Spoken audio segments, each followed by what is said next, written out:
Hello guys, good morning. Good morning Philippines.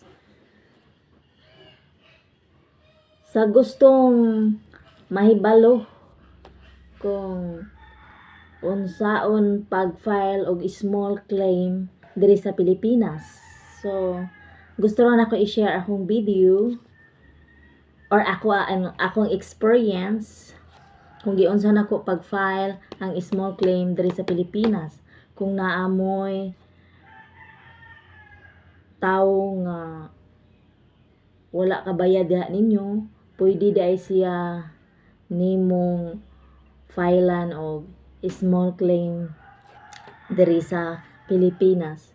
So, ako nag-start kog business as delivery for goods, and then ako ni silang i-deliver dito sila ha.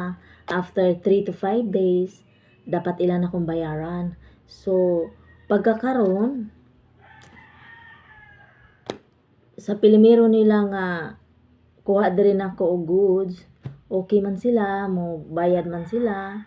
Pero pag naduga na nimo sila nga handos, sige kag handos og delivery goods, anyway, grabe, parte na gid silang gahia nga mo mamayad. Mamayad dili kay ilan na pong bayaran ang bag-o nila nga kanang murag silbi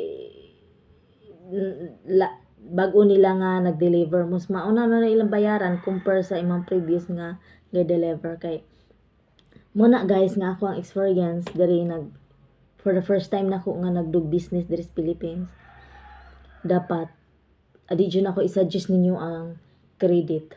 Kay kabalo ka ang credit, walay mapreso sa credit kung walay mga like estafa nga para sa mga checking nga mga fake anong nana. So ang ako guys, nag-delivery ko goods nila sa pagkakaroon, dili naman ko nila bayaran. So stress na ko kaayo guys. Ako lang yung i-share akong experience. Stress na ko kaayo og paningil nila, pero dili gyapon ka bayaran. Layo biya kay tanan. Actually taga Dawin dai ko. Kaya ang akong ikolektahan is Dumaguete, Valencia, and then Bakong. So karon ang akong business guys, akong gi-stop kay super marag wala man ko nag-positive, nag-negative naman noon ko. So actually duha daay miani ako ang business. Duha miani nga ga korpo. Pinaka-stress na ko sa ako ang life. Kay ako ang capital is 100,000. Ang nabalik ra nako sa pagkakaroon is 54,000. So dako kay kog negative imbis nag-business ta, nahimo naman noong mura naman wag imong gipang kuanin mong kwarta. Wala naman noong nag-positive. So it's better to be staff. Yeah. So sa pagkakaroon nag-file ko claim sa isa ka client nako nga taga Bakong ni siya.